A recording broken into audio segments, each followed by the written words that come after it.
असलामुअलैकुम दोस्तों, क्या हाल है? ठीक हो दोस्तों? अज असी तुहानू ना वीडियो च दसना है भी डिलीवरी की केड़ी निशानी होंदी है और बेड जेड़ी है वो बच्चे डिलीवर करन ते आवे ते ओदी केड़ी निशानी है वो दसनी।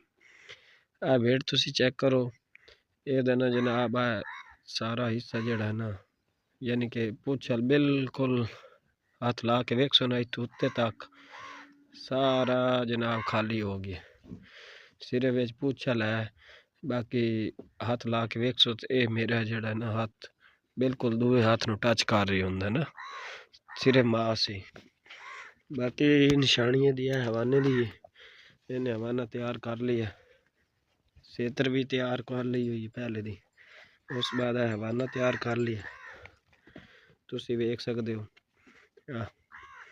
ये हुण बच्चे जेड़ा है ना कल तक या शाम तक रात नू या कल दा दिन लई सी, बस ज़्यादा नहीं लईनी ते माशाल्लाह तैयार है। उम्मीद तो है दो बच्चे बेड दा शौक करो, बेड भी बड़ी माशाल्लाह ज़बरदस्त है। और ये डिलीवरी दे जेड़े ना चांस डिलीवरी होवन वाले ये ओ हैं ते अगर तो तुहाडी बेड या बकरी कोई चीज़ बच्चे डिलीवर करन लगदी है ना, कुछ इत्थों ना जेड़े दूसरा है डिलीवरी टाइम ना थोड़ा जिहा यानी कि नाड़ा वगैरह भी कर दियां।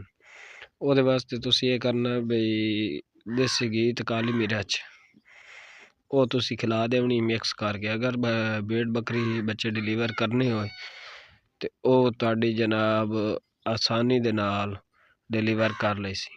अगर तो ओहदा रस्ता नहीं बन रहा बेड दा या बकरी दा, ओनू तुसी जेड़ा टीका मिलदा है ना मज्जी गाय नूं लगदा अक्सर संगावन वास्ते ना दुध कड्ढण वास्ते, वो तुसी ला दिओ 3 सीसी 4 सीसी, ओहदे नाल रस्ता बन जांदा। उस तो इलावा अगर तुसी घी ते दुध दी त्रेवड़ बना के दे दिओ ओहदे नाल भी आसानी नाल बच्चे पैदा कर देंदी। ते ये तुहानू इस वीडियो च बाकी जिस टाइम सोई वो तुहानू अगली वीडियो दे विच सारा ओहदा तरीकाकार दस्सां इंशाअल्लाह। ते मिलने हैं नेक्स्ट वीडियो तक। ते अगर वीडियो अच्छी लगे तो वीडियो नू लाइक लाजमी करना।